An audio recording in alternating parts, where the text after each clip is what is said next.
안녕하십니까. 2024년 3월 23일 토요일입니다. 코페스 동반자 채널에서 오늘은 KF-21 20대 두 번 양산은 에이사 레이더 개발 일정 때문, 이런 주제로 말씀을 드리기로 하겠습니다. 현재 많은 밀매분들이 KF-21 초도 양산을 40대를 해야 된다, 20대를 할 수밖에 없다 등등 많은 논란이 있습니다. 이런 논란은 당연히 생산 대수에 따라 가지고 생산 단가가 결정되기 때문에 그런 겁니다. 생산 단가가 높아지게 되면은 KF-21에 대한 국고 예산 투입이 상승하고 뿐만 아니라 수출 단가가 높아지게 돼서 경쟁력을 상실하기 때문에 그런 겁니다. 그렇기 때문에 밀매분들은 40대 한다고 한 거니까 40대를 해라, 이런 요구를 하는 것이고, 정부 측에서는 엉터리 개발 계획을 세워놨기 때문에 이러지도 저러지도 못하는 겁니다. 여기서 일개 유튜브가 감히 정부의 개발 계획에 대해서 엉터리 개발 계획이다 이렇게 말할 수 있는 것은 공개된 KF-21의 개발 일정을 보면 알 수가 있는 겁니다. 공개된 KF-21의 개발 일정이 끝나는 기간은 2026년 6월입니다.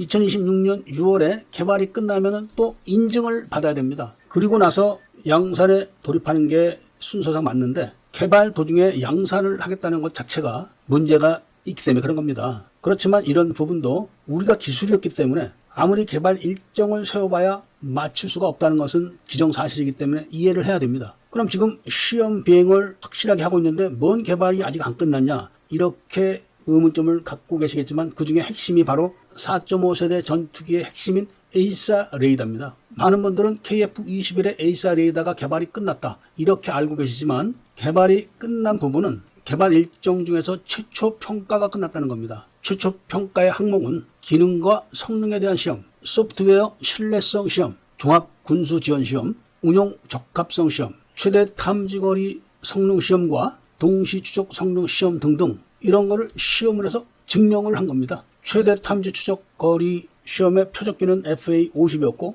FA50을 최초로 얼마의 거리에서 탐지가 되는가, 이거를 증명하는 것이고, 그리고 추적은 어느 거리에서부터 가능한가, 이거를 또 증명하는 겁니다. 이런 시험에서는 공군이 요구한 락의 수준을 뛰어넘었다는 겁니다. 그 다음에 동시 추적 능력 테스트는 우리나라 공군이 보유한 전 기종의 항공기를 동원해서 성능 시험을 했는데 일시에 모든 기종을 띄우는 거죠. 그렇게 해서 대형을 지어서 비행하는 거를 동시 추적하거나 제각각 비행하는 거를 동시 추적하는 성능 시험을 했는데 단 한 대의 목표도 소실 없이 완벽하게 다 처리했다는 것입니다. 뿐만 아니라 해당 공역 인근을 지나가는 다른 항공기까지도 추적을 하는 뛰어난 성능을 보였다는 겁니다. 이런 게 단 한 번의 경험도 없이, 노하우도 없이, 매뉴얼 없이 진행된 겁니다. 그래서 굉장히 어려움이 많았고, 공군이 요구한 요구 사항을 충족하는 성능을 뛰어넘었는데 굉장히 어려움이 많았다는 겁니다. KF-21 시제기 3호에 국산 에이사 레이더를 장착하고 비행을 한 것이 작년 3월 4일입니다. 그리고 올해 10월부터 후속 시험 평가에 들어가는데, 이 후속 평가가 2026년 6월 달에 끝나는 걸로 계획이 잡혀 있는 겁니다. 현재 시제기에서 단거리 공대공 미사일의 무장 분리, 그리고 시험 발사는 성공적으로 이루어졌지만 표적기를 띄워놓고 KF-21의 에이사 레이더를 장착해서 탐지 추적 격파를 하는 과정이 남은 겁니다. 그리고 이 과정이 끝나면은 중거리 공대공 미사일의 발사 시험도 또 해야 됩니다. 그런 평가가 다 끝나야 또 인증이라는 과정을 거치게 될 겁니다. 그리고 난 다음에 양산에 돌입을 해야 되는데, 이게 중간에 지금 인도네시아가 걸려있는 문제가 있습니다. 2026년 6월 달까지 개발을 끝내야지만 인도네시아와 계약이 끝나는 겁니다. 그렇기 때문에 개발이 끝나지 않아도 일단 양산을 서두르는 이유가 따로 있는 겁니다. 문제는 이런 개발 계획 일정을 세워서 개발에 총력을 기울이고 있지만, 만약에 이게 하나라도 틀어지게 되면 그 일정이 늘어나게 되는 겁니다. 그리고 그 기간이 얼마나 걸릴지 이런 걸 예측을 못하는 겁니다. 그리고 후속 시험 평가는 초기 평가와 달리 굉장히 난이도가 높고 복잡한데, 이것을 제대로 다 끝내야지만 KF-21에 대한